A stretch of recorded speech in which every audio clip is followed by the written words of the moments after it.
So one of the tasks we do in the back room is apply water poly.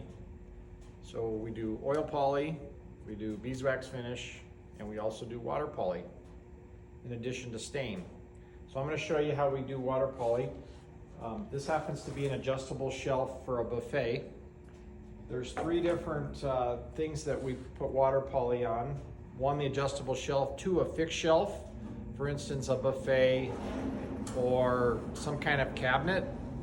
And the third thing would be a fixed shelf for example, this nightstand over here, this shelf. The reasons we like water poly are that they dry fast and well, that's the real reason why we like water poly. It's good for your health. Low VOCs, and it dries fast. The disadvantage of water poly is because it dries fast, it's easier to leave brush marks because we're wiping this on. So we want to be careful, you know, we're going to have some brush marks. We're going to go ahead and apply this with the grain, but we don't want to put a ton of pressure on with our brush to minimize the brush marks.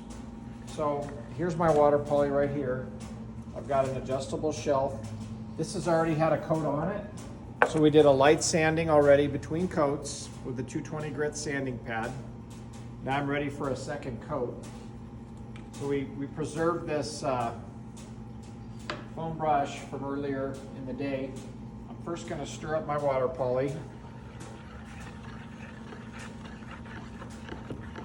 Now this stick says water poly. It's been designated for this particular use, so we try to reuse it.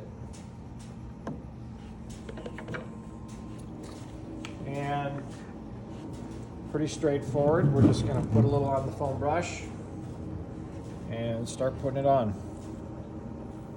Looks really milky. That milky color will fade. I want to make sure I get 100% coverage, so I'm just going to go with the grain, nice and easy, light strokes.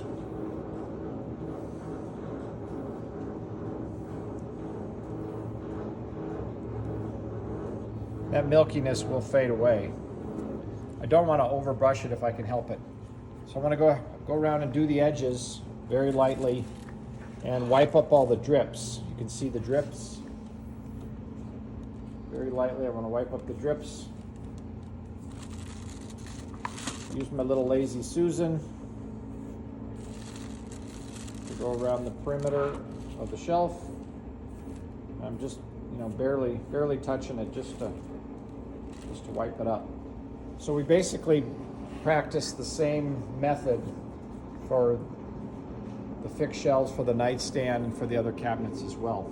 But that's basically it. It takes about 30 minutes to dry and then it's finished. I'm going to leave this one out. That's it.